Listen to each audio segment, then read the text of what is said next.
맡은 저는 남다른 이의 학원에 수학을 가르치고 있고요. 원장 주병준이라고 합니다. 반갑습니다.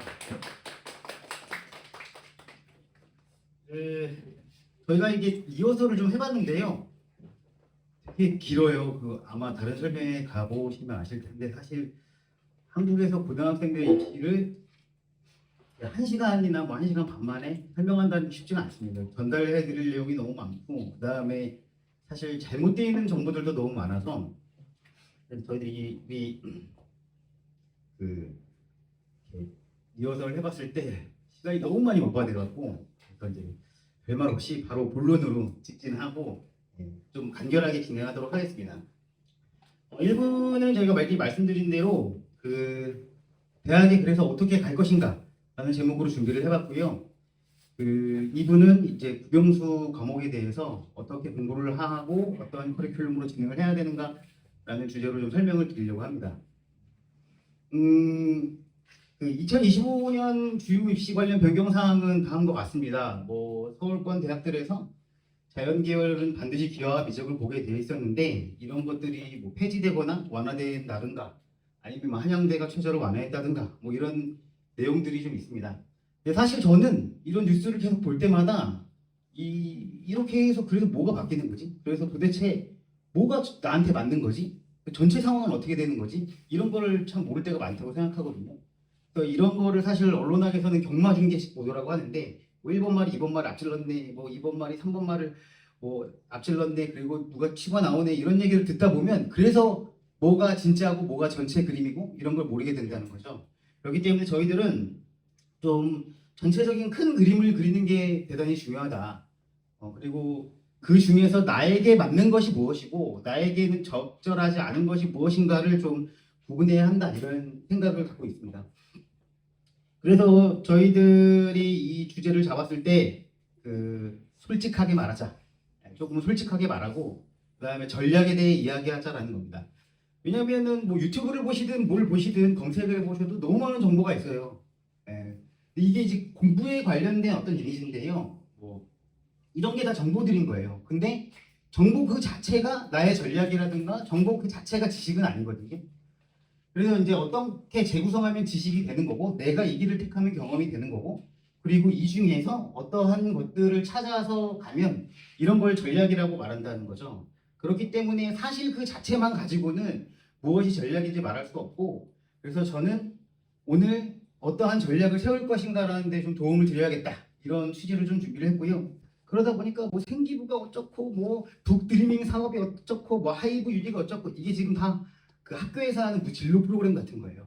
이런 게 어쩌고 이런 말들이 너무 많아요. 근데 제가 들어도 무슨 말인지 모르겠어요. 게다가 경희대 무슨 전형이 어떤데 한국의 전형 이름수가 2015년 조사에 따르면 2,900개래요. 그 중에서 하나를 골라갖고 무슨 전형이 어떻네, 이게 강화되네, 이걸 안 하면 안 되네 이런 말을 하는 순간 입시가 너무 어려워지는 거죠. 근데 저도 오래 있었지만 입시가 어려워지면 이게 돈이 되거든요. 누군가가 어려워하고 불안해하고 근데 꼭 필요한 게 되면 이게 이제 돈이 되고 사업 영역이 열리는 겁니다. 그게 바로 사실은 한국에서는 스카이캐슬이었던 거예요. 학종 컨설팅 하는데 수백만 원씩 드리면은 봉사활동도 해주고 모두 챙겨주고 이런 게 되는 거거든요. 그래서 저는 좀 약간 이런 이해관계에 좀 입각해서 봐야 한다는 겁니다. 당연히 종합 중요하거든요. 사실 입결 같은 것도 잘 보시면은 이금방 솔직하게 말씀드리면 이금방 교육열 별로 안 세고 일반고가 많잖아요. 근데 이금방 입결 같은 거 보면 서울대에 보낸 학생들 딱 보면 한 2~3명 정도가 1년에 평균 종합으로 가요. 그러니까 정신 없다는 거죠. 그러니까 종합이 중요한 거 맞네. 근데 잘 생각해 보세요. 그건 최상위권의 입시 전략이에요. 최상위권 아이들이 종합으로 간다는 게 나의 아이에 맞는다. 일단 이거 먼저 보셔야 되는 거예요. 그리고 두 번째는 저희 조교 선생님들이 최상위권이었거든요. 다 입시를 치러보셨는데 그래서 최상위권이면 종합 올인했어요? 그럼 저한테 하는 말이 미쳤어요. 떨어질 수도 있는데 서성한 미만은 그냥 재수예요. 그 생각 가지고 준비하신 거라는 거예요. 그렇게 나온 결과를 가지고 그걸 가지고 나의 사실이냐 이렇게 생각하면 사실은 뭔가 굉장히 왜곡된다라는 거죠. 그렇다고 제가 무슨 수능 100이 좋다거나 아니면 내신 100%가 좋다거나 이렇게 말씀드리는 게 아니에요. 뭘 해도 학생들은 힘들고요. 학부모님들은 괴로운 게 입시인 것 같아요. 왜냐하면 제가 볼 때 대학이 진짜 엄청나게 세분화돼서 줄 서 있잖아요.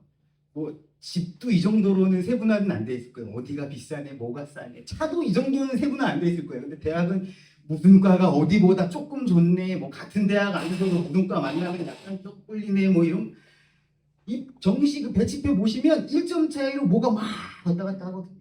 그렇기 때문에 대학이 줄 서 있다는 점도 먼저 이해를 하셔야 입시가 보인다 이런 생각이 듭니다. 그 종합 같은 경우는 이따 말씀드리겠지만 하나하나씩 일반고에게 유리한 전형은 아니에요, 사실요. 보통 그 아이들 고등학교 갈 때 고교 진학 입시 설명회 하면 제일 유리한 전형이 일반고에서 뭐라고 하죠? 내신이라고 해요. 내신 따기가 쉬우니까. 근데 이제 들어가면 이제 종합고라고 하는 거예요. 이런저런 활동해야 되니까. 그렇기 때문에 일반고형에 유리한 전형도 아닌 거고 그렇다고 해서 탈출구도 아닌 거죠. 그렇기 때문에 저는 학원과의 정보 같은 경우는 여러분들이 잘 걸러 들으셔야 된다. 저희도 이해관계가 있어요. 근데 사실은 저희 스타일은 아니에요. 저희는 사실대로 말씀드릴 거고 저희들 분석에 기반해서 말씀드릴 거고 데이터를 기반해서 말씀을 드릴 거고 판단은 학부모님들이 하시는 거고 무엇보다 학부모님들보다 사실 저희 고등부의 기본적인 자세인데요. 공부는 학생들이 하는 거고 대학도 학생들이 가는 거잖아요. 그렇기 때문에 학생들의 태세가 달려있어요. 내가 공부하겠다. 내가 좋은 대학 가겠다. 이런 태세가 달려있는 학생들이 결정하는 거지 이 뭔가 이렇게 이해관계에 따라서 흔들리면 안 된다고 생각합니다. 그래서 오늘 설명회 끝나면 반드시 숙제를 드릴 텐데 EBS 설명회를 보시는 게 좋겠어요. EBS는 아무런 이해관계가 없어요. 그 다음에 서울시교육청, 서울시교육청 교육부 뭐 설명회, 서울시교육청 설명회 이런 거 보시면 이해관계가 별로 없어요. 그 다음에 초대형 학원들 있잖아요. 대성학원, 깊은 생각 이런 데들은 치우쳐서 말하기가 되게 어렵죠. 왜냐면 보는 눈이 너무 많으니까요. 그 다음에 구독자가 큰 입시 관련 채널 이런 거 보시면 치우쳐서 얘기를 하질 않아요. 사실 있는 그대로 얘기하지. 다만 이제 조심하실 거는 이제 유튜브 찾아보시다가 5등급도 논술로 서울 갈 수 있습니다. 이런 거 이렇게 어그로에 끌리시면은 안 됩니다. 어쨌든 저희들은 그래서 오늘 좀 솔직하게 있는 그대로를 말씀드리려고 한다. 제가 입시를 겪으면서 그리고 지금 현재 데이터로서 무엇이 우리에게 유력한가 이런 말씀을 좀 드리려고 합니다. 기본적 관점을 먼저 말씀드리면 제 생각에 입시는 넓은 길을 통해 큰 문으로 가는 겁니다. 뭐냐면 대학에 가는 길을 이 좁은 길을 누구나 가겠다고 이렇게 아웅다웅하면 안 돼요. 원래 50만이 입시를 치르기 때문에 큰 문으로 많은 사람들이 가는 길을 택하시라는 거예요. 뭐냐면 확률이 적은 데에 도박을 거시면 안 된다는 거예요. 제가 어느 학부모님을 만났더니 저희 아이는 고1이었는데요. 연세대 언더우드 전형으로 보내려고요 라고 하는데 사실 솔직히 말씀드리면 그 얘기 들을 때 무슨 전형이요? 언더우드 전형. 그거 찾아봤어요. 그거 찾아보니까 뭐냐면 재외국민 학생들, 재외국민 전형으로 가는 전국에서 112명을 뽑는 특기자 전형이에요. 그러니까 오로지 그거 하나만 보고 간다. 이렇게 되면은 사실은 도박이 돼요. 그러니까 확률 뭔가 작은 거에 뭐 이렇게 걸지 말라는 거죠. 애들 얘기 들으면 무슨 한 과목에 자신 없으면 이런 얘기 하거든요. 무슨 과목을 무슨 대학이 반영을 안 하던데요. 그렇게 생각하는 아이들이 전국에 10만 명이 있어요. 그런 데는 또 경쟁률이 엄청나게 세죠.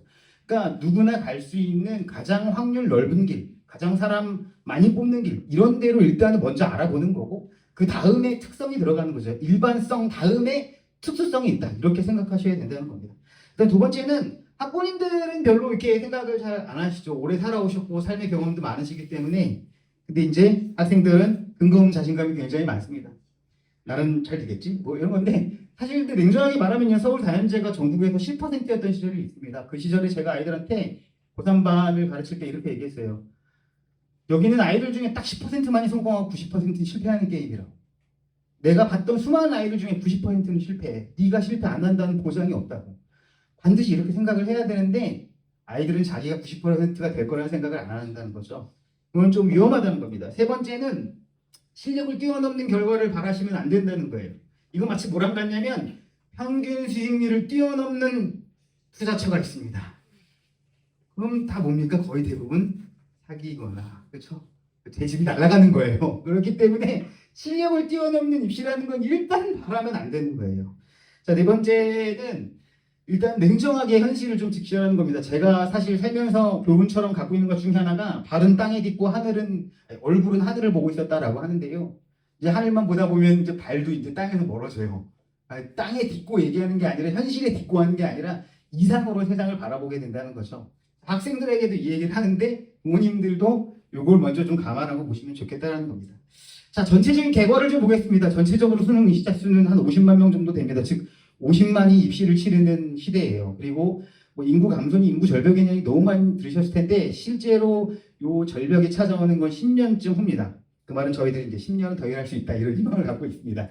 근데 어쨌든 재수생 비율이 지금 보시면 아시겠지만 조금씩 늘어나고 있다라고 하는데 근데 자세히 보시면은 이따도 말씀드리겠지만 재수생이 특별하게 많이 늘었다. 이거는 요 최근 현상인 건 맞습니다. 근데 현역생들이 감소하기 때문에 인구가 좀 그 학령 인구가 좀 감소하면서 재수생 비율이 는 게 사실이에요. 그리고 두 번째는 요 특징은 상위권 재수생들이 있다라는 사실을 좀 아셔야 돼요. 예전에도 그랬던 건 아니에요.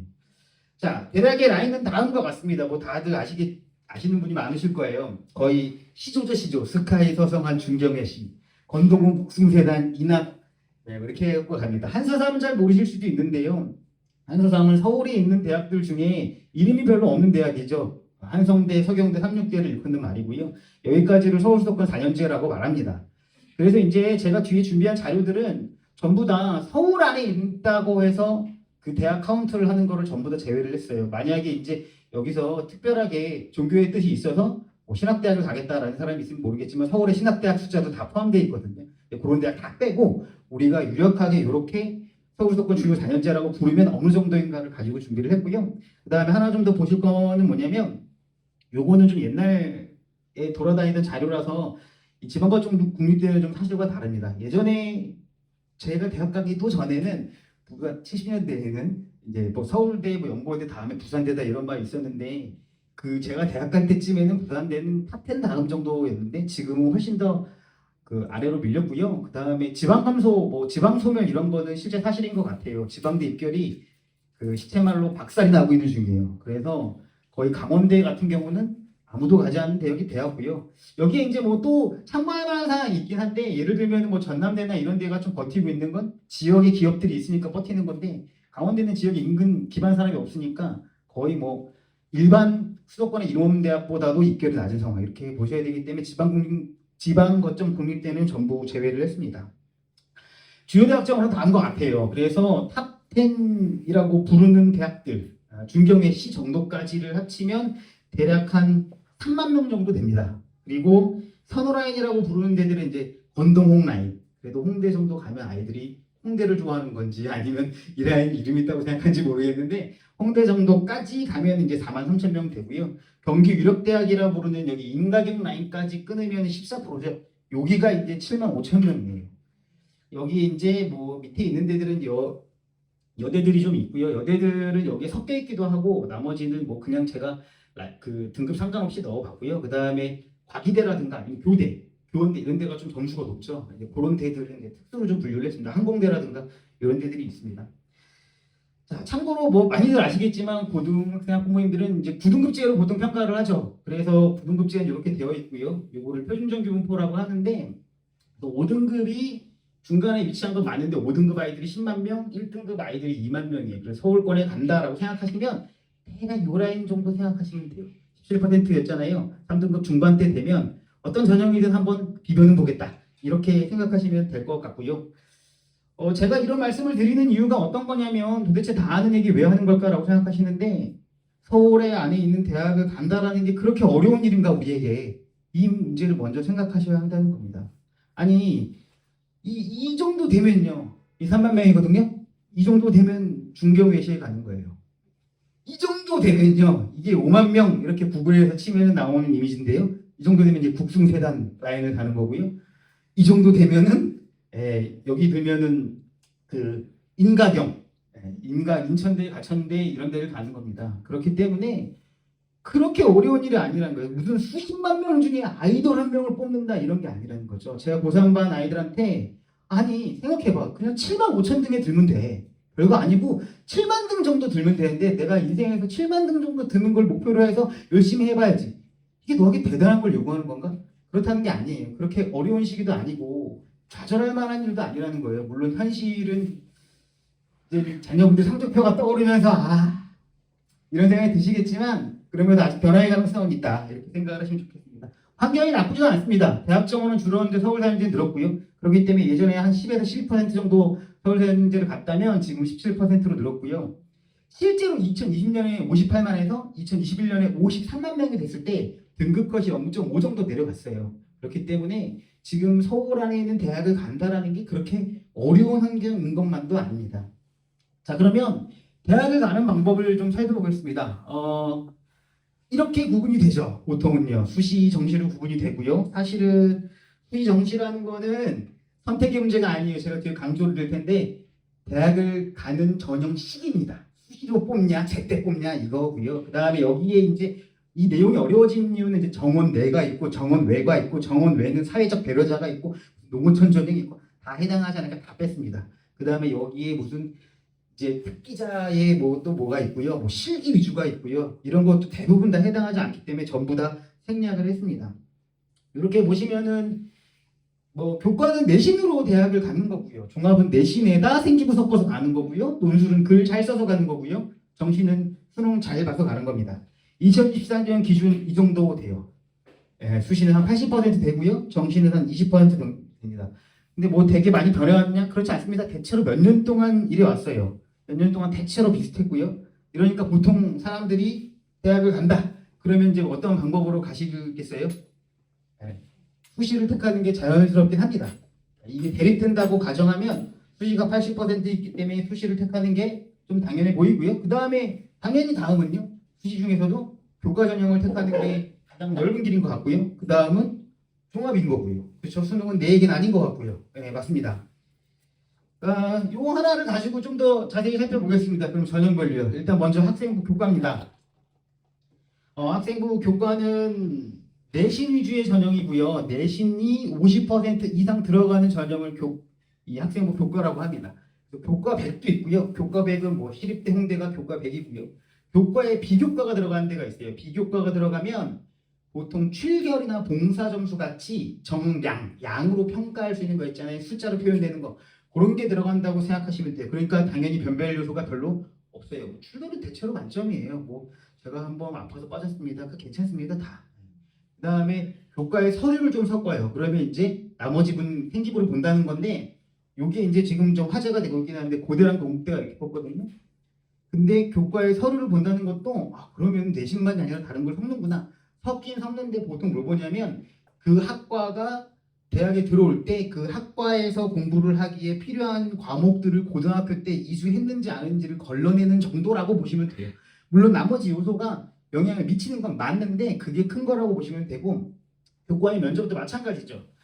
면접도 마찬가지로 숫자로 표현되지 않는 요소잖아요. 근데 이런 것들이 이제 나중에 가면 이 어느 정도는 변별 요소를 형성하는 게 맞긴 합니다. 그렇기 때문에 내신만 잘 봐야 된다 이런 건 아니에요. 근데 다만 내신 비중이 어쨌든 70에서 100이고 교과 100이 가장 아직은 많아요. 그렇다 보니까 이거는 그냥 내신 점수 잘 나오면 골라가는 겁니다. 막말로 한 1점대 초중반 나온다. 그러면 내가 어디 대학 갈지 이렇게 골라서 가실 수가 있어요. 자, 그래서 이 뭐 어쨌든 간에 학교가 볼 때에는 내신 성적만 갖고 보기가 뭐 하니까 이렇게 본다고 보시면 돼요. 그러니까 이거를 곰곰이 생각해 보시면 결국은 기록이 대학을 보내죠. 그러니까 2학년 학부모님들은 지금 와서 뭔가 어떻게 역전할 요소가 그렇게 많지 않아 보이고 이런 게 사실이긴 합니다. 제 대치동 뭐 입시 유튜버 같은 거 보면 이렇게도 말하는데 약간 어그로성인 것 같긴 한데요. 1학년 1학기 끝나면 대충 윤곽 나오죠. 이렇게 말해요. 1학년 성적이 나중에까지 안 변한다는 거죠. 글쎄요, 이게 사실인 것 같기도 하고 사실의 요소가 있습니다. 이따가 설명을 드릴 텐데 저는 좀 근데 이렇게 생각하면 너무 패배주의적인 것 같고요. 근데 어쨌든 3학기쯤 마치면, 4학기쯤 마치면 60%가 끝났기 때문에 이걸로 윤곽이 나온다 보시면 될 것 같습니다. 자, 그러면 이제 우리 아이들이 이제 열심히 해보자. 2학년 이제 60% 맞췄으니까 3학기 끝났으니까 2학년이 끝나고 열심히 해봐야지라고 하는데 변화의 여기가 별로 없습니다. 이거는 앞으로 열심히 잘해야지. 이게 2학년 1학기 정도 끝났다는 가정하에요. 이거는 세 가지로 이제 틀렸다라는 사실을 알고 있게 돼요. 첫 번째는 상대평가라는 점이에요. 제가 아이들한테 진짜 많이 얘기하는데 이건 과학에서 상대속도라는 개념이거든요. 이게 무슨 말이냐면 2차가 시속 60으로 달려요. 2차도 시속 60으로 달리거든요. 2차에서 2차를 바라보면 어떻습니까? 같이 달리면 정지해 있는 것처럼 보여요. 즉 3학년 1학기 때 나 열심히 해야지 라고 하면 쟤도 열심히 해요. 쟤도 열심히 하고 쟤도 열심히 해요. 누구나 다 열심히 하기 때문에 역전이 가능합니까? 불가능하죠. 두 번째는 트랙에서 보시면 더 극명해요. 나보다 상위권인 친구가 있어요. 그러면은 걔는 나보다 앞서 달리죠. 근데 이거를 또 쫓아가려면 어떻게 돼야 돼요? 뒤에 속도가 훨씬 빨라야 돼요. 시속 70으로 달리면 시속 60으로 달리는 사람을 따라잡을 수 있는데 그러면 얼마나 걸려요? 10km씩 따라잡기 때문에 1시간 동안 6시간이 걸려요. 근데 불편한 진실이 있죠. 1등급 아이들은 어때요? 더 빨라요. 그러니까 내가 나중에 어떻게 열심히 해서 만만하게 제껴봐야지 이런 게 아니에요. 그래서 어느 정도 등급이 안 나온 친구들이 뒤에 공부할 때 반드시 제가 좀 되게 진지한 눈으로 말해요. 네가 열심히라고 말하는 게 너의 기준에 열심인지 객관적으로 열심인지 봐야 돼. 네가 정말로 고등학교 전체를 통틀어서 제일 열심히 한다고 소문이 날 정도가 돼야 돼. 왜 그러냐면 인터넷에 돌아다니는 짤 있잖아요. 서울대 의대생의 메모라고. 여기서 공부 내가 제일 잘하는데 내가 제일 열심히 한다. 근데 그게 진짜 사실입니다. 사실 제가 고등학교 2, 3학년 때 이렇게 말씀드리면 갑자기 가끔 제 자랑이 되는데 저는 전교 1등을 계속했거든요. 8번을 전교 1등을 전부 했는데 제가 제일 열심히 했어요. 제가 이 악물고 정말 미친 듯이 공부만 했는데 근데 제가 제일 열심히 하더라고요. 실제로 그런 거예요. 그러니까 다른 사람을 쉽게 따라잡는다라는 생각이 쉽지 않다라는 거죠. 두 번째는 이거는 이제 수학적인 얘기기도 한데요. 평균의 무게라는 겁니다. 이 표는 뭐냐면 3학년 1학기에 내가 올 1등급을 받는다면 나는 몇 점이 오르는가예요. 3등급 이상 4등급 미만 아이는 0.49 정도 오른다. 이런 건데요. 쉽게 말씀을 드리면 3.5등급인 학생이 있습니다. 이 학생이 4학기 동안 평균 3.5를 맞았습니다. 그러면 총점이 14고요. 3학년 1학기에 기적이 일어난 거죠. 1등급 애들이 기다려줬어요. 그래서 1등급을 맞았어요. 그러면 15가 되고 5학기로 나눠야 되니까 평균 3점을 받아요. 이게 바로 평균의 무게예요. 점점 시간이 지날수록 평균이 점점 더 영향을 많이 미치기 시작하고 무거워진다는 거예요. 그럼 이제 억울하죠. 나는 나중에 내가 지금 진짜 눈에 불을 켜고 공부해서 이렇게 됐는데 3점을 받은 거예요. 이게 가능했던 시절은 이 표가 벌써 또 몇 년 전의 표입니다. 이건 진학사에서 제가 갖고 온 건데 어쨌든 이게 가능했던 시절이 아닙니다. 지금은요. 3학년 때 과목 다수가 뭐죠? 진로 선택이에요. 일반 선택과 진로 선택이 있고요. 보통 제가 쉽게 말씀드리면 1학년은 공통 과목을 배우고 2학년은 그냥 일반 선택을 배우고 3학년은 진로 선택을 배운다고 생각하시면 돼요. 근데 그리고 진로 선택은 뭐 대충 이런 과목이 있고요. 비율을 드리자면 일반 선택은 전공 필수고 진로 선택은 진로 선택은 전공 심화예요. 그러니까 전공 선택인 거죠. 심화를 한다고 보시면 돼요. 그러니까 일반 선택은 9등급제니까 아까 말한 대로 표준준기 분포의 1등급부터 9등급까지 분포가 되지만 진로 선택은 성취평가제 ABC입니다. 대체로 3분의 1 정도 A를 맞는 걸로 선생님들이 구성을 하세요. 이것도 문제인데 50%가 A를 넘게 받으면 일부 대학이 감점을 매기거나 이러기 때문에 대충 3분의 1 정도 생각하시면 돼요. 그러면 이제 교과에서는 당연히 얘는 전부 점수로 반영하고요. 진로 선택 과목은 반영을 안 하거나 큰 의미가 없습니다. 근데 제가 이렇게 좀 단정적으로 말씀드리는 게 어쨌든 큰 그림을 그리기 위해서인데 또 어떤 거 들으면 이렇게 얘기해요. 자, 첫 번째 올해의 변화가 뭐냐면 내년 입시의 변화가 상위 15개 대학이 진로 선택을 전부 반영한다면서요. 맞습니다. 그 다음에 두 번째는 진로 선택이 당락을 가른다는 말이 있던데요. 맞기도 하고 틀리기도 합니다. 왜냐면요. 학생부 교과는 워낙 그냥 내신만 가지고 간다고 했잖아요. 그러니까 점수대가 엄청나게 좁고 엄청나게 치대요. 소수점 둘째 자리에서 합불이 그냥 갈리거든요. 근데 내가 거기서 진로 선택을 B를 맞아봐요. 33%인 거예요. 그러니까 4등급을 받은 겁니다. 1등급 학생이 갑자기. 그러면 어떻게 되죠? 이게 미끄러지는 효과가 나요. 그럼 하나라도 받으면 큰일 나는 거 아닐까요? 아니에요. 반영 안 하는 대학이 50%예요. 50%는 아예 반영을 안 해요. 성취평가제이기 때문에. 그 다음에 반영을 하더라도 상위 3개만 뽑아서 반영하는 데가 있어요. 그러면 변별력 차이가 있습니까? 없죠. 그 다음에 이따가 뒤에도 나오겠지만 서울권 커트라인은 학생부 교과에서는 2점대 중반이면 컸나요. 서울에 있는 유명대학을 2점대 초반에 가거든요. 그런 아이들이 4% 5% 하는 아이들이 3학년 올라가면 갑자기 B를 맞을 확률이 별로 없어요. 그냥 대체로 A를 갖고 오는 거예요. 그렇기 때문에 얘는 떨어지면 안 되는 거 만드는데 큰 의미가 없다고 생각하셔야 돼요. 이걸 가지고 보고 또 3학년 때 어떻게 잘해봐야지 해야죠. 안 하라는 게 아니에요. 이게 변별력이 있느냐 없느냐가 핵심인 거잖아요. 내가 누군가를 따라잡아야 한다면. 그 다음에 종합에서는 좀 의미가 있을 수도 있습니다. 네, 이게 2024년 서울대가 우리 과에 오려면 이 정도는 선택하고 오세요라고 한 거예요. 자, 이것도 구분하셔야 되는데 인문계는 그런 게 별로 없어요. 예를 들면은 핵심 권장 과목은 이거는 좀 듣고 오시죠. 권장 과목은 이 정도 이거는 들으시면 추천 뭐 이 정도라고 생각하시면 되는데 경제학은 어쨌든 미적분이 꼭 필요하기 때문에 권장은 하는데 반드시 듣고 오라는 건 아니니까 인문계는 별로 없어요. 근데 자연계는 계열에 따라서 그게 굉장히 많죠. 뭐 예를 들면 이제 확통 같은 겁니다. 확통은 수능에서 인문계 선택이니까 인문계만 하는 거 아니야라고 생각하실 수 있는데 여기 보시면 아시겠지만 공과대학은 그렇지가 않아요. 핵심 권장 과목이고요. 그 다음에 가장 유명한 컴공이죠. 빅데이터를 다루는 게 기본이기 때문에 확률 통계 많은 데이터를 다루는 게 기본인 거죠. 그래서 2022년에 동국대가 종합전형에서 확통 미수자를 한 명도 뽑지 않았어요. 그런 의미에서 가지올고와 명지고 2학년들이 2학년 때 확통을 보게 하는 건 어느 정도는 일리 있는 선택인 거예요. 자, 어쨌든요. 종합에서는 이런 거를 보기 때문에 이 어느 정도 전공, 자기 전공과 맞는 거라면 의미가 있습니다. 그리고 원점수도 유지해야 돼요. 왜냐면 이 학생이 3학년 가더니 뭐 수능 준비한다고 그 과목을 아예 안 했네? 학업 역량이 별로네? 이렇게 판단한다는 거예요. 종합은 말 그대로 이걸 전부 다 까서 보겠다는 거니까. 그렇기 때문에 3학년 가도 원점수 어느 정도 유지는 하셔야 합니다. 근데 학교 현장에서는 제가 글쎄라고 했던 건 뭐냐면 중앙고 경제수학 시험지를 보면요. 40%만이 경제수학이에요. 60%는 수원수투예요. 수능특강. 가지올고 수학과제 탐구 3학년 때 보거든요. 수학과제 탐구는 한 20%나 되나요? 80%가 수원수투예요. 그 다음에 뭐 진로선택 과목 국어랑 영어는 다 수능특강이에요. 그냥. 그렇기 때문에 어차피 수능특강 공부를 해야 되기 때문에 뭔가 진로선택 그 과목을 잘한다? 이건 아니라는 거예요. 사실은요. 일반 선택이 사실 교육 현장을 다 커리큘럼을 지배하고 있다. 이렇게 생각하셔야 한다는 겁니다. 자, 무엇보다 유심히 보셔야 될 게 있어요.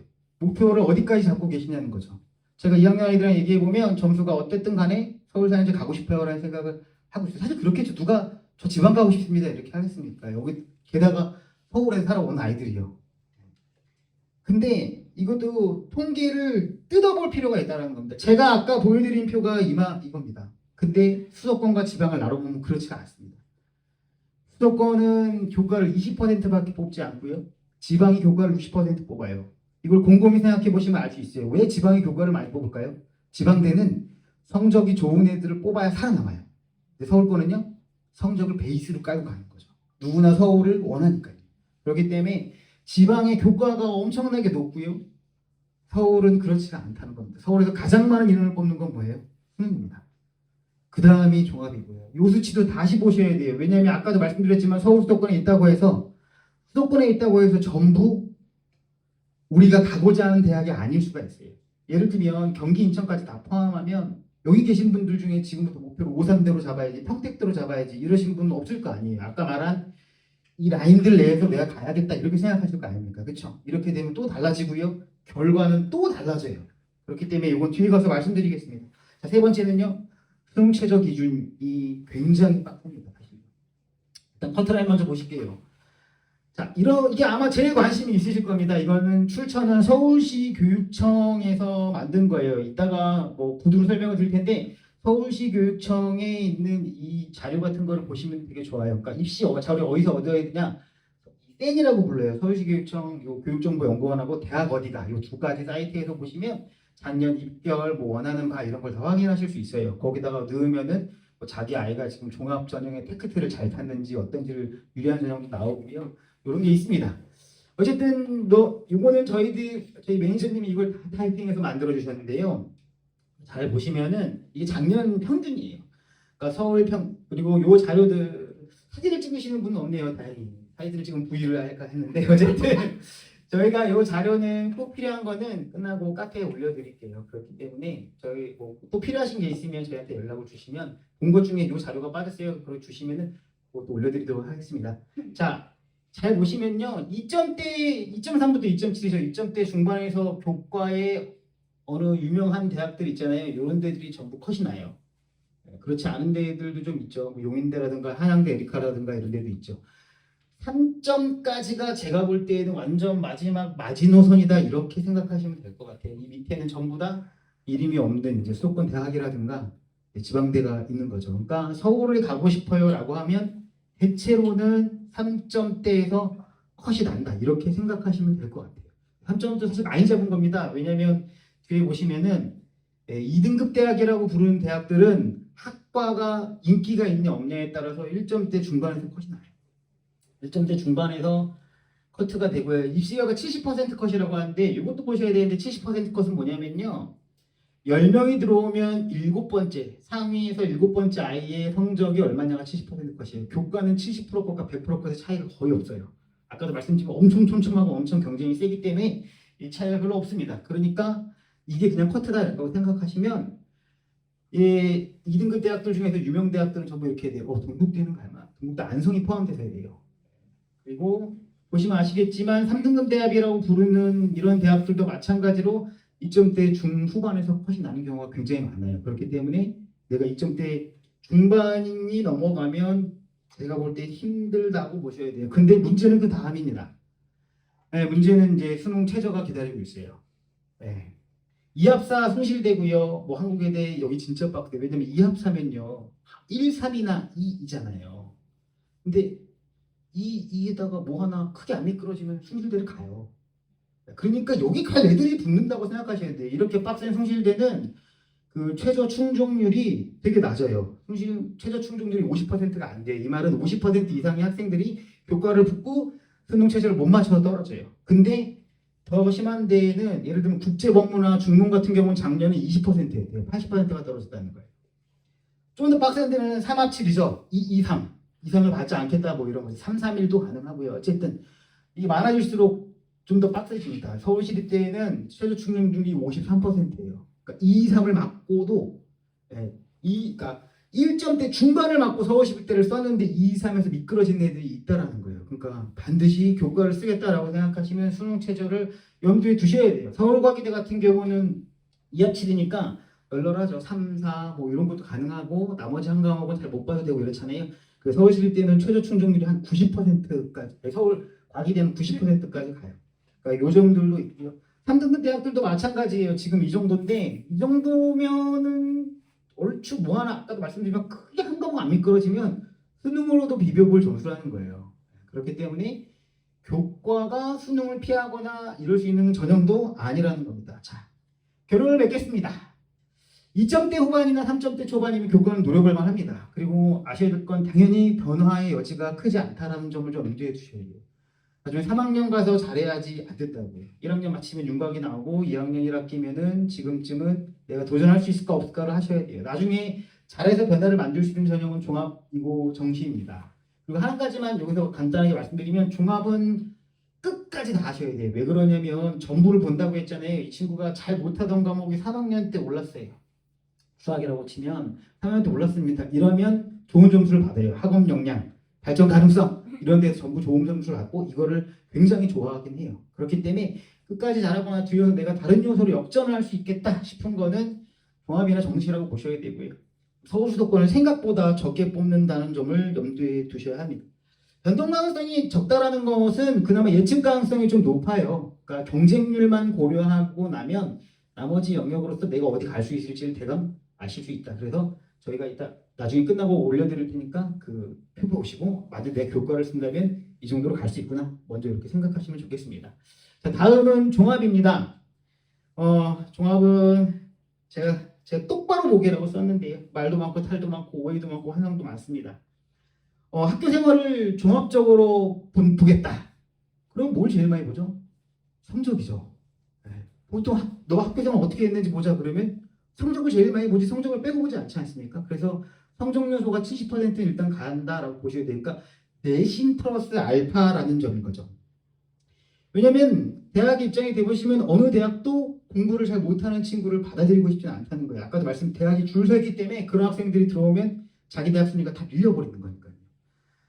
자, 학생부 종합전형은 다음과 같이 평가해요. 먼저 바뀐 점부터 분명히 인지하고 가셔야 할 것 같아서 먼저 말씀드리면 교과에서 방과후가 삭제됐고요. 교사 추천서, 자소서 다 폐지가 됐어요. 그러니까 무슨 말이냐면 내가 학교 선생님 잘 안 써주셔도 내가 한 활동을 넣어갖고 잘 메꿔봐야지 안 된다는 걸 뜻해요. 그 다음에 자율동아리 미반영됐고요. 개인 외부 봉사 전부 미반영합니다. 그러니까 이런 점을 잘 모르고 이제 너 봉사활동 어디 알아보자 이런 건 필요가 없으신 거예요. 그래서 정말 봉사활동은 딱 시간만 반영하는 거죠. 이게 사실은 말이 많았잖아요. 어디 뭐 라인 타고 이거 잡으면 이거 일관되게 만들면 뭐 하나 만들 수 있고 이런 게 컨설팅 대상이었기 때문에 이런 걸 다 날린 건 맞습니다. 그리고 무엇보다 독서 수상 기록 전부 다 미반영하고요. 그렇다고 독서를 안 해야 된다는 건 아니에요. 뭔 책을 읽었는가를 기재는 하셔야 돼요. 기재와 미반영도 구분을 하긴 해야 돼요. 이런 거에다가 많이 착목하시면 또 입시가 어려워지는 거예요. 그래서 제가 큰 그림을 그리겠다고 말씀드린 겁니다. 어쨌든요. 고교 블라인드가 완전 실시가 됩니다. 고교 블라인드라는 건 뭐냐면 이제 고등학교 이름을 완전히 가려요. 사실 학생부 종합은 그 학교가 몇 명 어디를 배출했는가가 관련이 있잖아요. 그래서 가제울고는 서울대를 한 명도 배출하지 못하였기 때문에 가제울고는 종합을 써도 안 된다 이런 게 맞는데 이제 그게 없어지겠네 라고 생각하시면 굉장한 오산이에요. 왜냐면 저도 사실 잘 모르는 내용이었는데 입학사정관이 되면 이것도 카더라기 때문에 맞는지 모르겠습니다만 어느 정도 일리가 있어 보여요. 어느 정도 합리성은 있어 보이는 거죠.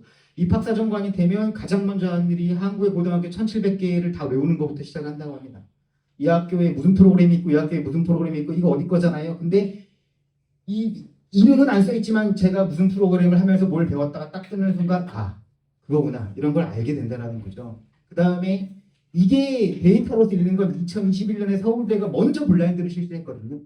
근데 서울대가 블라인드를 하고서도 학교들을 다 변별을 시켜냈다는 거예요. 왜냐하면 거기 있는 사람들이 가장 입사관 중에 고참들이고 경력도 많은 사람들이 가는데 가서 다 걸러냈다는 거예요.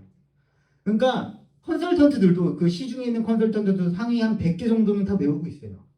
그러니까 요 블라인드 유블리도 따져보시면 결국은 300개 정도 전국 등수 300등까지의 고등학교는 구분을 한다. 근데 300등부터 1000등까지는 인간적으로 이건 모르겠다. 이게 맞다라는 겁니다. 근데 그것만 있지가 않습니다. 그것만 있는 게 아니라 그 다음은 이거 아니어도 얼마든지 학교의 성질 같은 걸 알 수 있어요. 자, 먼저 제가 예를 좀 들어볼게요. A 학교는 ABC 세 학교가 있습니다. 점수가 있어요. 평균과 표준 편차라는 게 있습니다. 그렇죠? 고등부 부모님들은 되게 잘 아시는 것 같아요. 자, 평균이 40점이고요. 여기 표준 편차가 10이고요. 평균이 70이고 표준 편차가 25입니다. 평균이 65고 표준 편차가 5입니다. 이러면 바로 알아차립니다. 사실 이거는 우리 고등학교 2학년 확률과 통계 들은 친구도 바로 알 수 있어요.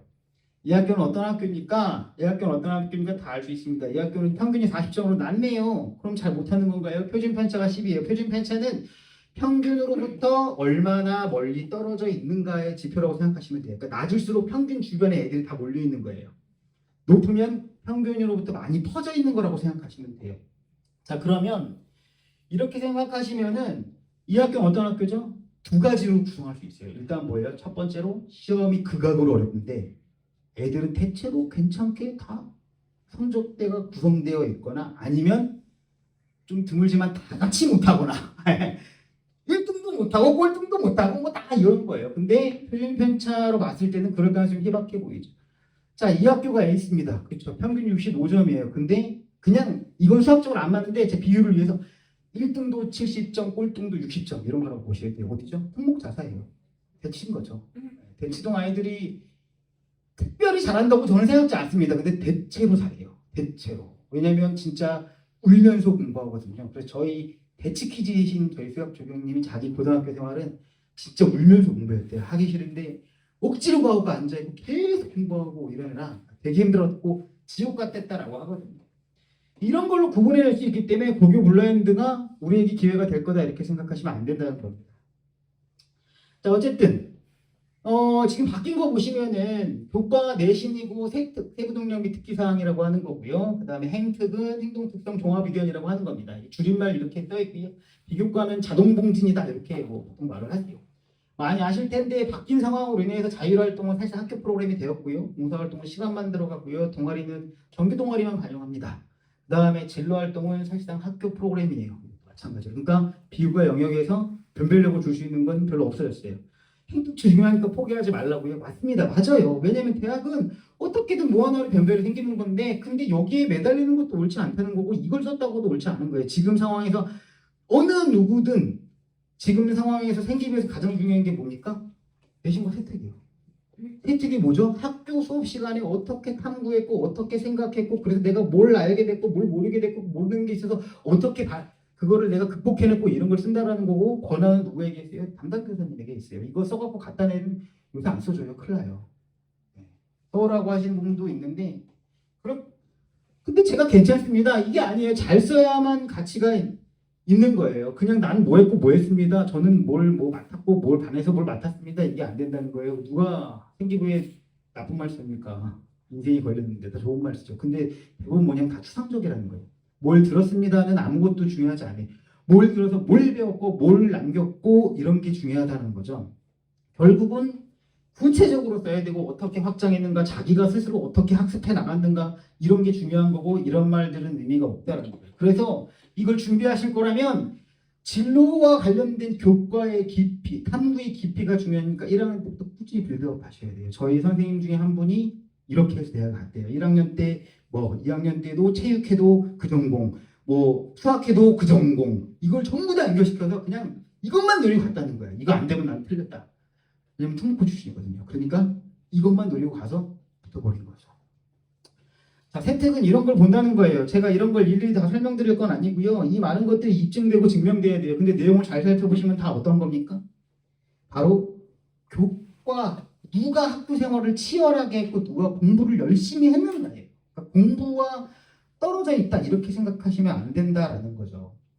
근데 커트라인을 보시면 커트라인이 핵심인데 커트라인이 실제로 낮긴 해요.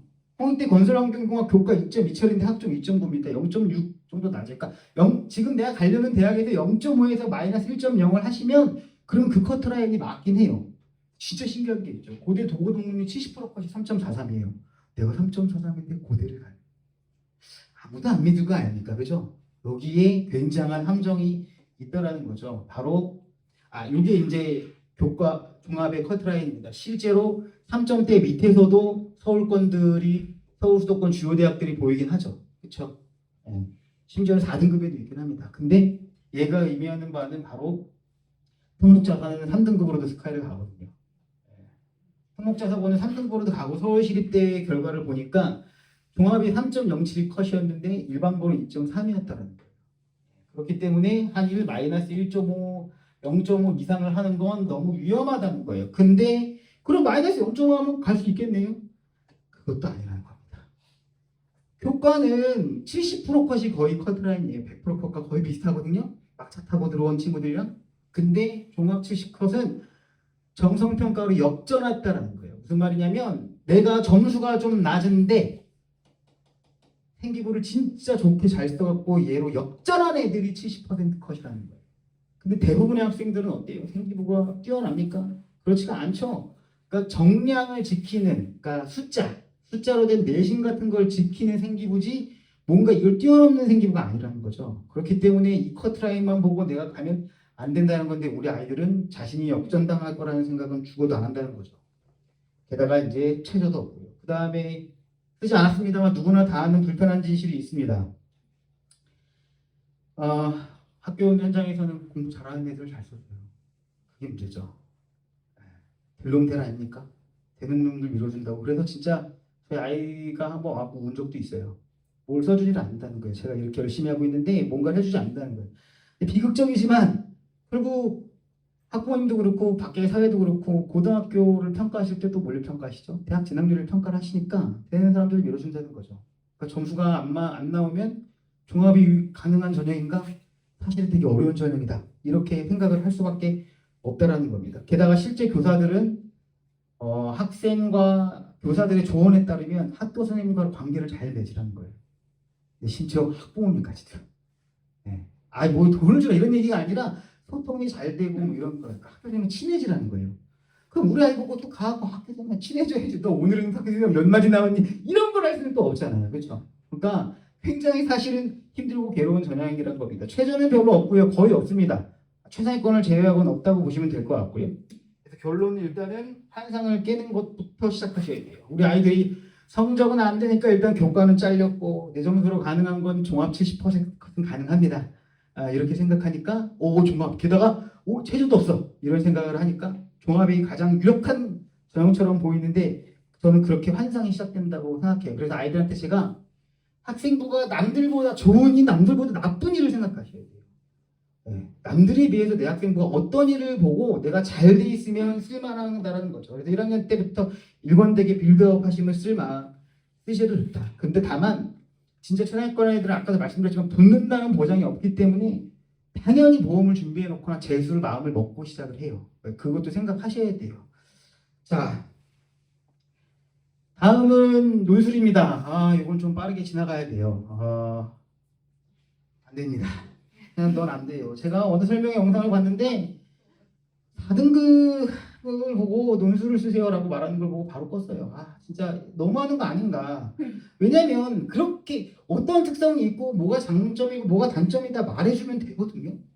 일단 꼽는 인원이 진짜 적긴 해요. 2020학년대 고대가 논술을 넣어갖고 논술이 약간 증가하는 것도 많은데요. 그리고 논술 100% 전형도 있어요. 그러니까 매력적이에요. 논술 100%잘 써갖고 내가 가야지. 이런 대학들이요. 내가 이쯤에서 안 되는데 나 갈 수 있네. 이렇게 생각하는. 게다가 연세대는 최저도 없대요. 그럼 뭐가 되는 거죠? 바로 말 타고 가고 과거 시험 딱 쓰고 1픽 위주로 글 하나 써서 내었어. 저 장원급제 이거예요. 이걸 노리고 가는 거죠. 이게 한양대가 몇 년 전에 처음 시작했거든요. 경쟁률이 어마어마하게 터졌어요. 그리고 나서 이제 그런 얘기가 돌았어요. 우스갯소리로 건물을 했다는데 한양대 이런 거예요. 학생들 입장에서 어쨌든 그 다 과거 기록이니까 요거는 안 되니까 이게 또 그런 것 같은데 그렇다고 이게 가능합니까? 경쟁률이 42대 1이에요. 올해 인하대 의대 경쟁률 661대 1이 나왔대요. 네, 그 밑에 그럼 660대 1이 뭐 예외 아닙니까? 아니에요. 성대 의학과 631대 1이고요. 성대학대 580대 1 나왔어요. 메디컬은 일단 제일 낮은 게 제가 찾아봤는데 경희대학인데 98대 1입니다. 의치한학술은 일단 불가능하다고 생각하셔야 돼요. 그 다음에 나머지 대학들 다 이래요. 경쟁률 30대 1이고 제가 직접 했습니다. 저희 구글 드라이브에 엑셀 파일로 쫙 정리해놓고 제 엑셀을 좀 하는데 경쟁률 다 세봤더니 30대 1이 41개 대학 중에 25개예요. 이거 이제 대학은 아니고 정확히 말하면 전형인데요. 제가 이해를 돕고자 대학이라고 썼습니다. 37개인가 그렇거든요.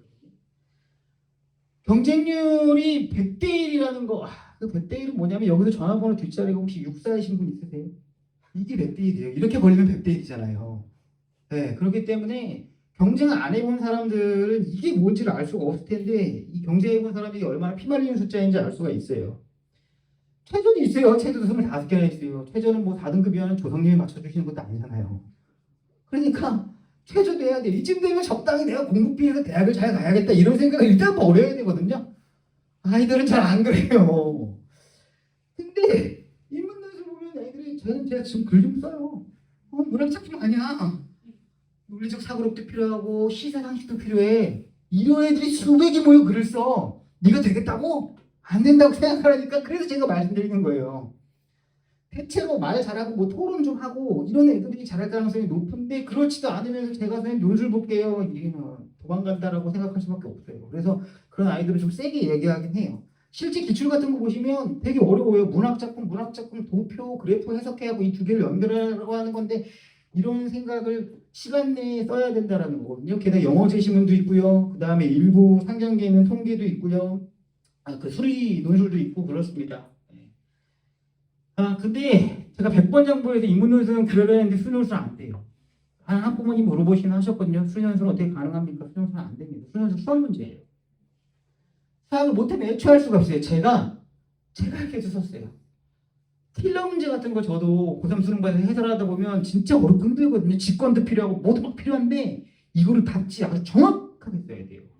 답지 내가 이렇게 생각이 들었습니다가 아니라 이거 수학적으로 다 써줘야 되는데 저도 못 써요. 저도 이렇게 안 쓴지 너무 오래됐기 때문에 저도 못 쓰는 거를 이걸 따로 배워야 돼요. 이렇게 쓰는 방법을 배워야 돼요. 제가 이렇게 이쯤 되면 저 선생님 논술 반대판에 사실 고3 수능반 아이 중에 지금 논술 본 애가 있고 제가 보냈습니다. 그 아이가 동명여고내 저희 학원 만들어질 때부터 해갖고 3등급인가로 시작해서 한 6개월 만에 1등급을 찍었거든요. 그 아이가 엄청 성실한 아이예요. 그리고 이 아이한테 제가 이번 여름에나 물어봤어요. 왜냐하면 제가 그 문제를 뭔가 설명하다가 그 아이가 선생님 근데 이거 0일 때는 안 되고 마이너스일 때도 안 되고 플러스일 때만 되는 거 아니에요? 딱 예리하게 질문 던지길래 너 되겠다. 왜냐하면 어떠한 상황이 논리적으로 어떠한 조건에서 일어나는지가 딱 본다는 거죠. 얘가 수학을 잘하고. 그래서 지금 국어 영어를 잘 못하거든요. 제가 수리논술을 써본 게 어떻겠냐. 방법만 배우면 돼 너는 이렇게 얘기했거든요. 그 친구가 모의고사를 봐도 극 1 초반이 나오긴 해요. 재수행과 붙어도 안 밀리는 상황이니까 어차피 킬러 공부하고 수능 준비할 거니까 너 수능 써 이렇게 얘기했어요. 그래서 이번에 쓴 대학들이 뭐 동국대 AI 융합이든가 순실대 같이 쓴 거예요. 자기 점수로 갈 수 없는 대학을 써요. 가능은 해요. 근데 다만 이런 조건이 있는 아이들이어야 한다라는 거예요. 경쟁률을 그걸 뚫어야 되기 때문에 또 그냥 안 된다고 생각하고 도전해야 한다라는 겁니다. 논술준비생들의 생각의 흐름은 다음과 같아요. 6장의 수시를 써야 되는데 마음에 안 드는 대학을 써야 되네. 그럼 몇 장 남는데 논술? 재수가 없다고요? 100% 그럼 써요. 이게 문제가 뭐냐면 그럴 수 있는데 정성평가, 그러니까 성질을 평가하는 거는 양으로 안 나와요. 그러니까 쓰고 나서도 논술 87점이야 이게 안 나오잖아요. 불안한 거예요 엄청. 그러니까 실제로 저희 다 수강생들 제가 가르치는 아이들인데 그게 논술이 엄청 매달려요. 불안하니까. 네. 불안함이 원래 그걸 키우니까요. 그렇기 때문에 제가 볼 때는 도망인지 아닌지 학부모님들이 잘 구분하셔야 된다. 마지막 정시입니다. 정시냐 수시냐는 결국은 시기의 차이예요. 그렇기 때문에 시기의 차이라고 생각하신다면 수시냐 정시냐가 아니라 수시와 정시예요. 학종 최저가 없어지면서 정시가 좀 너무 뭐라고 해야 되지? 그냥 선택처럼 돼버렸는데 사실 입시의 끝이라고 생각하셔야 됩니다. 그래서 정시 파이터란 말은 말이 안 되는 얘기고요. 일단 기본적으로 그렇게 생각하시면 좋겠고요. 저희 3학년 아이들 정시 파이터 하나 있는데 그 친구 이제 3학년 이렇게 중간고사 볼 때 너 시험 포기할 거야? 아니요. 어떻게 될지 몰라서요. 다 이러고 있어요. 어차피 그런 공부하니까요. 한국 입시는 그렇기 때문에 어려운 게 불가능한 2마리 토끼를 잡으라고 말하는 거고 실제로 잡아야죠. 제 생각엔 이렇다고 생각해요. 이거 제가 그림판에서 그랬기 때문에 어쨌든 1학년 1학기, 1학년 2학기, 2학년 1학기, 2학년 1학기, 3학년 1학기를 다 잘 봤어요. 만족할 만큼. 그러면 뭐 해야 돼요? 교과 도 써야 해요. 교과를 쓰는 게 아니라 교과도 써야 돼요. 1학년을 잘 봤는데 2학년 1을 잘 못 봤어요. 이거 잘 못 봤어요. 잘 봤어요? 좀 잘 봤어요. 그럼 뭐 하셔야 돼요? 교과도 써야 합니다.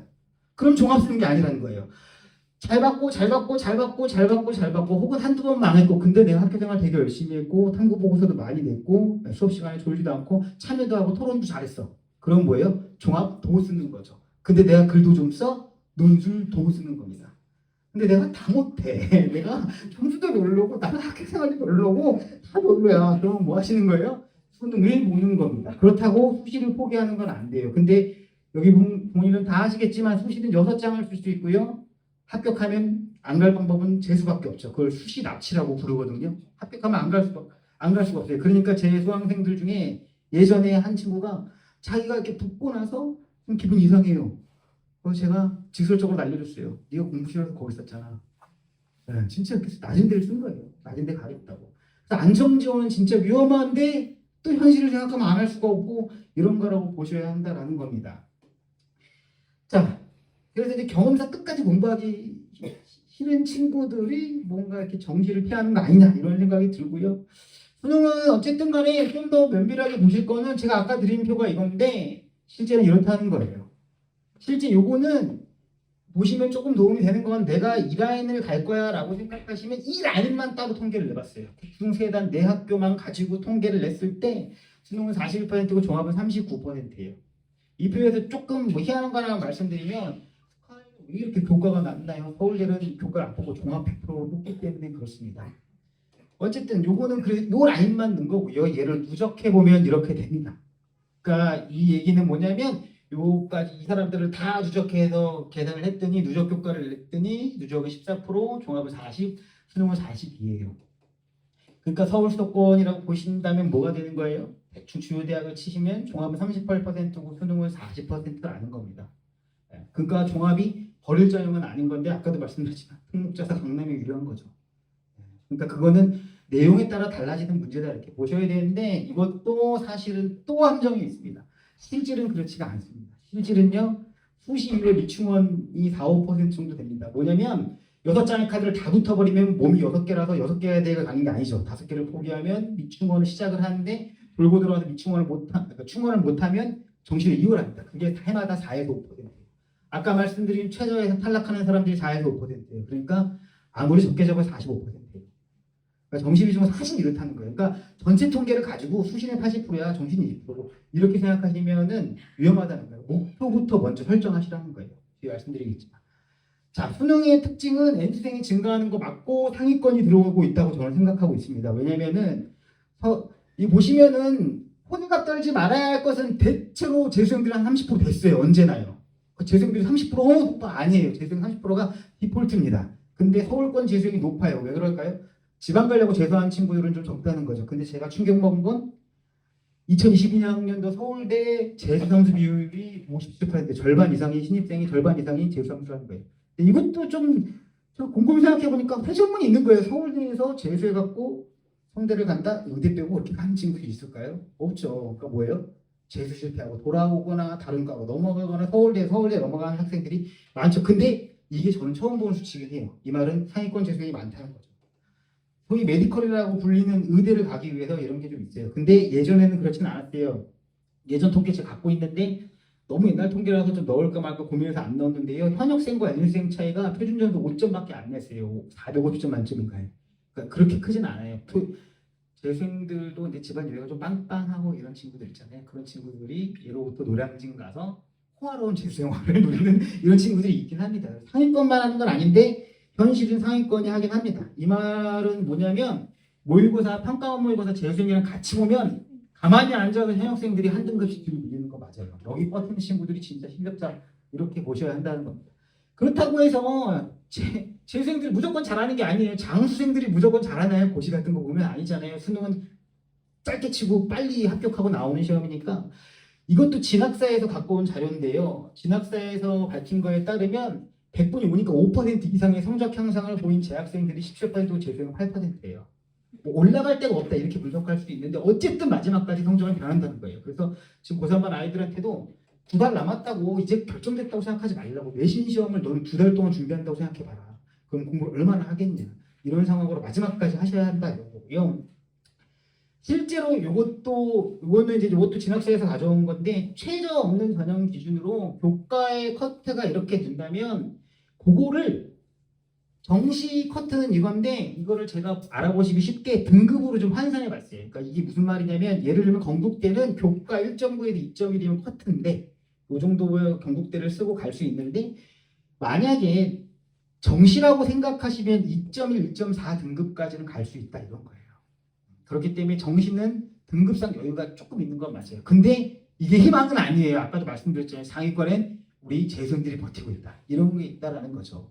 그렇기 때문에 어쨌든 여유가 있고 여력이 있는 건 확실히 맞다라는 겁니다. 이거 보시면은 많게는 0.5까지 차이가 나기 때문에 내가 모의고사 등급으로도 똑같이 1대1치 안 하시면 위험하고 모의고사 점수 좀 낮아도 갈 수 있다. 이렇게 생각하시는 게 좋겠다라는 겁니다. 자, 빠르게 과목별로 좀 살펴보겠습니다. 국어 수학이 제일 중요하고요. 영어 정대평가가 되면서 생긴 효과입니다. 통합수능 이후에 중필러가 강해졌는데요.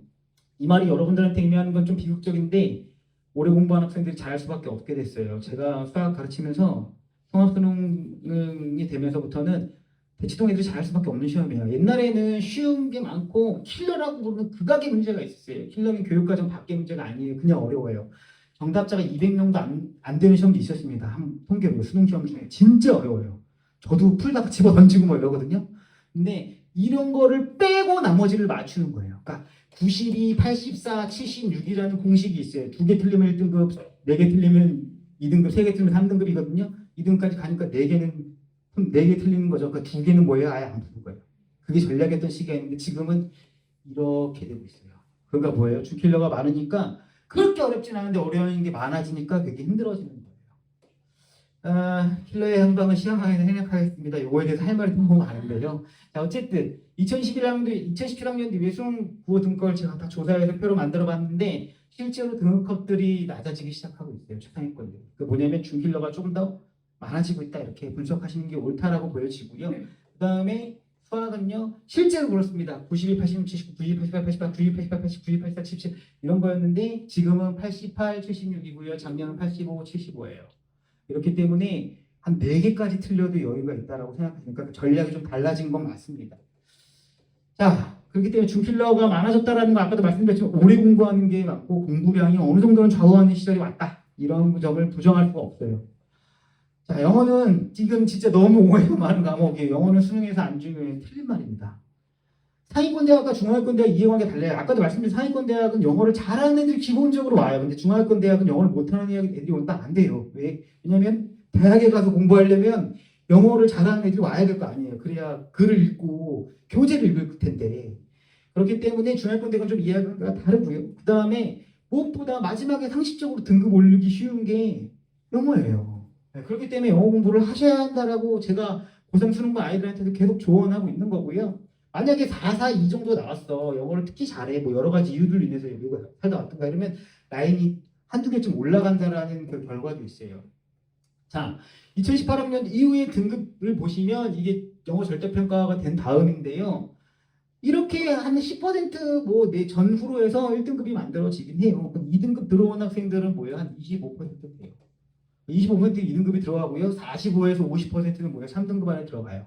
50%는 3등급 안에 들어가요. 이게 뭘 의미하겠어요? 3등급 미만은 출발점이 일단 없다는 거예요.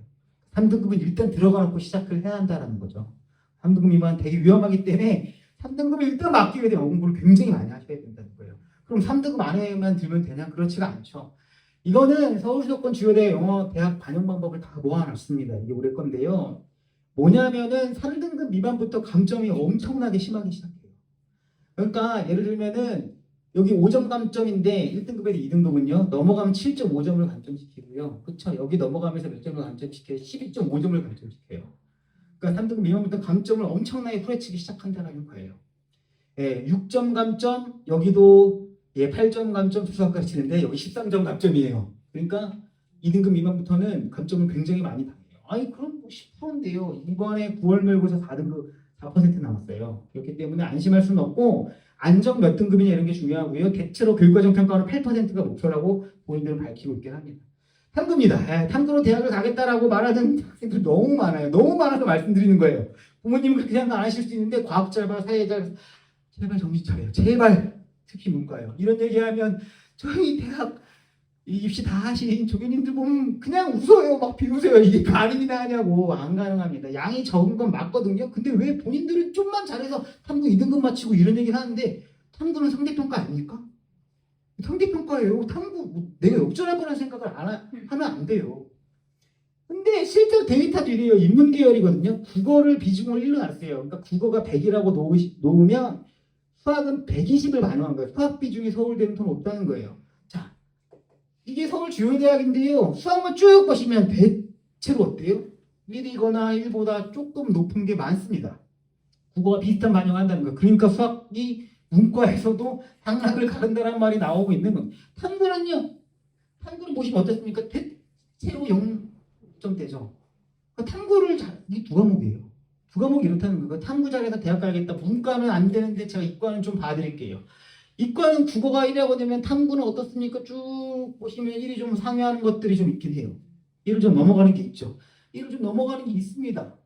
많이 넘는데요. 수학은 더 많이 넘어요. 거의 수학에 올인해야 되는 게 자연적인 건 맞습니다. 그렇기 때문에 탐구로 대학을 가겠다. 과탐이 조금 더 영향이 큰 건 맞습니다. 그건 예전에도 그랬어요. 근데 사탐으로 대학 가야지. 사탐 열심히 해야지. 나 2등급 그거 이렇게 해갖고 맞출 수 있어. 이건 다 환상이다. 그렇기 때문에 요건 안 됩니다.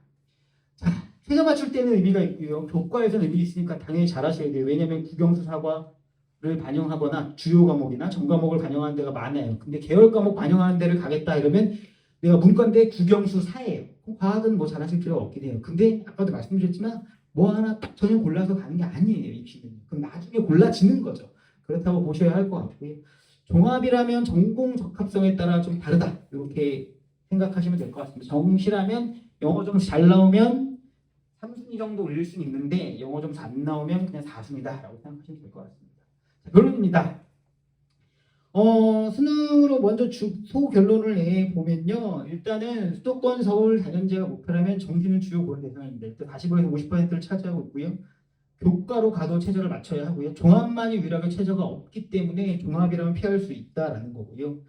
자, 그 다음에 최저가 없다고 나중에 다 포기하는 친구들이 있고 실제로 사실 재작년쯤인가에 벌어진 현상이었어요. 최저 없으니까 2학년 이후에 공부를 안 한 친구들이 3학년 때 공부를 더 안 하는 친구들이 생기기 시작하더라고요. 왜냐하면 종합을 본다라는 거거든요. 이게 제 눈에는 좀 이상하게 보여서 좀 강조를 많이 드린 거라고 생각하시면 될 것 같습니다. 그렇다고 해서 누구나 봐야 한다는 건 아니에요. 제 수강 생사를 또 하나 더 말씀드리면은 재학생 하나가 명지고였고요. 2학년 때 수학을 4등급인가 5등급을 받고 3학년 때 확통을 저랑 해서 2등급을 만들고 이제 여름에 끝났어요. 여름에 끝나고 나서 어떻게 하려고 물어봤는데 이 학생이 국어 2 영어 2예요. 국어 2 영어 2인데 뭐 이번에 2등급만 했다고 수학이 팍 오르는 건 아니잖아요. 4나 5 정도 잡으면 근데 이 학생은 육종합을 쓰겠대요. 왜? 자기 생기부가 되게 좋다라는 거죠. 그러면 의미가 있죠. 왜냐면 생기부가 남들에 비해 강점이니까. 그리고 유아교육과를 가겠다고 했고요. 그러면은 제가 그래서 이 학생한테 최저를 맞출 때 너 이걸로 못 맞춰. 이거 속지 말고 탐구 대체할 수 있는 학교를 알아봐. 그리고 수학 그만둬 이렇게 했어요. 왜냐면 그 학생은 아무리 봐도 다른 걸로는 지금 가능성이 없는 상황이에요. 지금 뭐 여름 끝났는데 지금부터 정시 열심히 준비해갖고 수학 5등급을 끌어올린다. 이거 불가능하잖아요. 사실요. 그렇기 때문에 이 학생 같은 경우는 맞다. 근데 그런 케이스마다 다르지 일반적이라고 보시면 안 될 것 같다라는 겁니다. 자, 간단하게 질문과 답변을 좀 해보겠습니다. 이게 실제로 학생들한테 듣는 건데요. 3학년 내신 때 내신을 이렇게 저렇게 잘 올려갖고 이게 질문 선택입니다. 시간을 하시면 돼요. 자, 그 다음에 제 점수가 종합 70% 컷인데요. 선생님, 역전당할 거야. 네. 내신이 별로라 6종합을 쓰려고요. 6종합을 쓰는 사람은 어떤 사람이죠? 종합이 강점인 사람이에요. 그러니까 내신이 잘 안 나와서 피해서 종합을 쓴다가 아니라 종합이 강점인 사람이 그걸로 입시를 가겠다라는 거죠. 그래서 내신이 자신이 없으면 그냥 맞는 대학을 가셔야 돼요. 종합반 내신 그냥 대체로 그냥 세부적 정보 모르면 내신 반 종합 반 정도 써. 그러니까 교과 반 종합 반 정도 써 이렇게 얘기합니다. 내신 점수가 안 된다니까요. 과거에 엇보죠. 어떻게 하겠습니까? 종합은 너보다 낮은 점수에 밀려날 수 있어요. 내신도 안 좋고 저보고 선생님 도대체 어떠라는 겁니까? 엇보예요. 엇보. 수능 보세요. 그럴 수 없어요. 이게 현실이에요. 내신도 세상에 쉬운 길이 별로 없어요. 쉬운 길도 없고 수능 보면 뭐 나아지는 거 아닙니까? 내신 3.5, 수능은 3.5도 안 나올 수 있어요. 이거를 감안하고 벼랑 끝이라고 생각하고 공부하는 거지 뭔가 수능이 너에게 꽃길이고 수능이 뭔가 너에게 가능성이 열린 길이고 절대 이렇게 생각하시면 안 된다는 거예요. 아까 말씀드렸지만 두 개가 같은 등급이에요. 조금 유리하긴 해요. 그 정도만 참고하시면 됩니다. 근데 무슨 과는 수학 안 보던데요. 성적도 높은 거 딱 3개만 봐요. 너처럼 생각하는 사람 10만 명. 교과변수라는 게 있대요. 와 이거 가천대에 있어야 이게 옛날 적성고사인데요. 실제로 저희 학생 이걸 또 선택했습니다. 아이고 이 경쟁률 30대 1이 그때도 나왔고요. 지금은 더 높아요. 이게 어떤 거냐면 국영수 시험을 1학년 때부터 2학년 때까지 대체로 놓고요. 그걸 가지고 단문단답 스피드 퀴즈를 해요. 한 40문제를 30분 동안 풀게 만들어요. 제가 이걸 봐준 적이 있는데 이 완전 교과예요. 그 말 그대로 교과예요. 이게 거의 사라졌다가 지금 교과명소를 다시 부활한 거예요. 근데 대체로 입결은 가천대 갈 애들이 가더라. 이렇게 정리했습니다. 선생님 지금부터 무슨 대 언론 학부를 목표로 제가 1학년 때부터 열심히 괜찮은 선택일 수 있어요. 종합이라면. 근데 다 걸면 안 돼요. 성공하면 괜찮은 선택이고 충분히 투자할 만한 가치가 있는데 근데 거기 모든 걸 건다. 그러시면 안 돼요. 그러시면 재수해야 돼요. 정시 파이터 아니에요. 파이터는 안 돼요. 누구나 다 계획이 있죠. 자, 그다음에 정시 적을까요? 수능이 제일 좋을까요? 막 혼란스러운 질문들을 엄청 많이 하잖아요.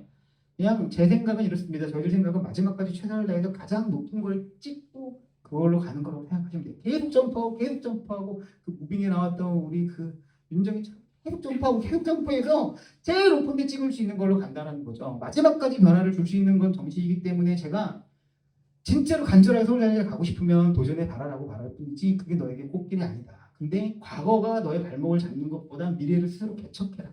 이게 저희들의 취지라고 생각하시면 될 것 같습니다. 자, 모의고사에 대한 질문도 하실까 봐요. 모의고사 잘 못 봤는데요. 1학년 모의고사는 진짜 의미가 없어요. 1학년 모의고사 어떻게 대비해요? 이렇게 전화가 올 때가 있는데 진짜 제일 난감합니다. 모르겠는데요. 모르겠어요. 1학년 모의고사. 2학년 모의고사는 체육검사예요. 어느 날 널 데려다가 키를 잰 거야. 키를 쟀어요. 그게 시작점인 거야. 그냥 진짜 아예 의미가 없어요. 언제부터 의미가 있냐면 3학년 때부터예요. 그래서 수학만 할 때 말씀드릴 텐데 범위가 어려운 거예요. 범위가 요만큼 놓고 그걸 어렵다고 말하면 어떡해. 이런 거죠. 수능하려고 보는 게 모의고사잖아요. 근데 수능 범위가 안 들어갔는데 왜 그걸 가지고 같이 판단하십니까? 의미가 없습니다. 수능 준비는요. 이건 좀 이따가 말씀드리도록 하죠. 2학년 2학기 때 교과 과정 마치고 3학년 1년을 투자한다. 이렇게 생각하시면 될 것 같습니다. 자, 결론은요. 뭐 말이 길었습니다만 성적과 실력을 뛰어넘는 입시는 로또와 같다고 생각하시면 될 것 같습니다. 무슨 의미냐면요. 당첨자는 있는데 그게 내가 아니라는 소리예요. 있어요. 있는데 그게 나는 아닙니다. 살 때마다 다리만 갖고 계시잖아요. 야, 이거 되면 이거 아니죠. 자, 학과를 결정하고 대학을 결정하고 전형을 결정하는 방식으로 아셔야 돼요. 학생 거꾸로예요. 자꾸요. 종합부 할 거예요? 뭐 볼 거예요? 아니에요. 왜냐면 학과를 결정하라 말씀드리는 건 무슨 과목에 더 집중해야 가능하는가. 내가 무슨 과목을 선택해야 하는가로 시대가 바뀌었어요. 그러니까 나는 무슨 과를 갈 거야. 그렇기 때문에 1학년 때부터 빌드업을 할 거야. 2학년 때 뭘 선택할 거야. 이렇게 생각하셔야 되는 거고요. 그 다음에 대학을 결정한다는 건 타겟 포인트를 잡는 겁니다. 저희가 내 목표다.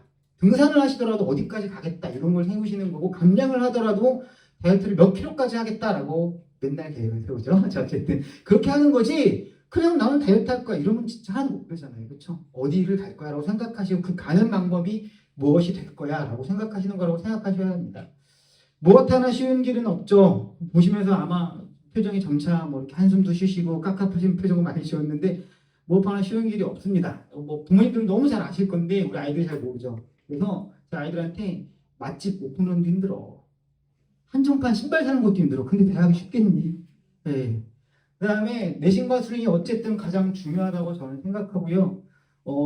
제 말에 대해서 정당성을 확보하는 방법은 저는 딱 하나라고 생각합니다. 끝나고 나시면 반드시 EBS 교육청 설명에 같이 보시면 될 것 같아요. 데이터고 여러분들이 판단하시는 거라고 생각하시면 좋겠고, 주전형을 결정하는 시기는 이거는 그러니까 사실 입시 설명회가 전부 다 저희들의 분석입니다. 저희들이 데이터를 보고 상황을 보고 이게 옳다, 이게 그르다, 이게 더 유력하다 말씀드리는 건데, 주전형은 2학년 1학기 마치고는 좀 결정하셔야 할 것 같아요. 왜 그러냐면 60%가 결정이 되어 있기 때문에 이미 과반 이상이 결정됐다는 건 평균을 뒤집기가 어려워지는 시기가 점점 온다는 거예요. 그렇기 때문에 지금쯤 되면 윤곽이 잡혀 있고 생기부터 나중에 잘 써야죠. 뒤를 포기하는 게 아니에요. 지금 내가 그러면 어떠한 것이 나에게 1순위, 2순위, 3순위니까 요 순위를 보고 이제 결정을 해놔야겠다. 이런 거를 늦어도 2학년 1학기 때 하시는 거라고 생각하시면 좋겠고, 1학년 학부모님은 글쎄요, 빠르면 지금도 어느 정도는 뭘 노리고 준비를 하시는 게 좋겠다는 생각은 듭니다. 물론 좀 어렵죠. 학교 선생님과 관계 어떻게 만들 거냐, 뭐 어떻게 뭘 챙겨줄 거냐, 그런 건 사실 제가 말씀드리면 그건 아니에요. 다시 말씀드리지만 내신 거 세트. 네가 수업 시간에 잘 열심히 공부를 해야 돼 라는 맨날 똑같은 말을 해야 되는데 아이가 빨리 깨달아야겠죠. 어쨌든 그렇다고 보시면 되겠습니다. 자, 시간이 길어졌는데요. 많은 내용을 다뤄야 되는데 시간이 너무 짧고 많이 설명 못 드린 게 있고, 저 뒤에서 빨리 끝내라고 이제 막 계속 신호를 주셨어요, 저에게. 뭐 다른 설명에 보면 한 2시간 정도 해야 하시는 거를 제가 좀 요약해서 말씀을 드리다 보니 또 아는 얘기 했네 이렇게 생각하실 수도 있을 텐데요. 좀 데이터 같은 거를 더 상세히 보시고 좀 이렇게 현실에 맞거나 지역에 맞는 데이터를 좀 가공해서 보여드렸으니까 그걸로 판단하시라 이렇게 취지로 말씀드리고 생각해 주시고, 이제 궁금증은 그래서 내 아이는 어떻게 할까요? 라는 게 생기실 거예요. 커스터마이징된 이제 고민이 생기실 건데 상황이 저마다 달라요. 그래서 제가 뭐 어떻다라고 말씀드리기가 되게 어려워요. 아까도 몇 가지 사례가 그렇게 말씀드렸잖아요. 그렇기 때문에 어렵고, 저희들이 컨설턴트가 아니라서 저희가 말씀드리면 진짜 잘 모르는 사람들이 진짜 하더라에 의거한 걸 수 있습니다. 컨설팅을 받아보시는 걸 추천하고, 그런 거에다가 돈을 많이 쓰는 거를 좀 아깝다고 생각을 하고 있습니다. 뭐 컨설팅 받는다고 현실이 나아지는 게 아니에요. 그냥 뭐가 더 입시 전형을 한 100개쯤 빼고 있는 사람이 뭐가 더 당신에게 커스터마이즈된 신발일 수 있습니다. 추천해 준다고 생각하시면 돼요. 저희들도 그 정도는 해드릴 수 있고요. 도움이 필요하시다면 학생의 자세한 정보를 알려주시면 저희들이 아는 선에서 저희들의 냉정한 판단으로 좀 조언을 드릴 수 있을 테니까, 이게 끝나더라도 만약에 필요하시다면 저에게 언제를 주시면 시간 약속을 잡아서 꼭 학생과 상담을 해보도록 하겠습니다. 그런 점을 마지막으로 말씀을 드리고 일단 1부를 마치도록 하겠습니다. 동참해 주셔서 감사합니다. 자, 질문이 있으시면은 잠깐 이제 뭐 한 5분, 10분 좀 받아보고요. 아이들도 질문 안 하는데 학부모님도 안 할 것 같아서 편하게 질문하는데요. 그것도 모르겠다고 할 거 아닌가. 제 아이들한테 하는 말이, 질문은 멍청한 질문은 없다. 멍청한 답만 있을 뿐이다 라고 말해줘요. 네가 이해를 못하면 내가 잘못한 거지 라고 생각해서, 질문이 있으시면 제가 잘못한 거고요.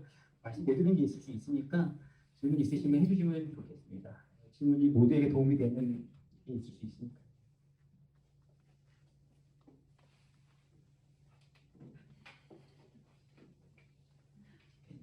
이거 온라인으로 할까? 그래, 온라인으로 하면은 수학 공부는 어떻게 하나요? 중간에 막 올라오고 그런 거.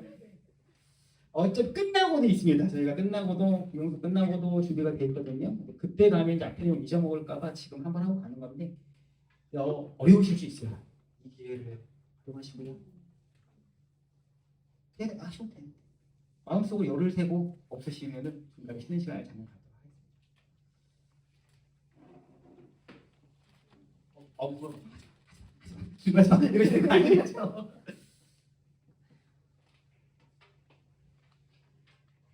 제가 언제나 이제 학생들한테 질문이 없으면 내 강의와 내 설명이 완벽했던 것으로 저는 이해하고 아니 잠깐만요. 그러면 안 돼요.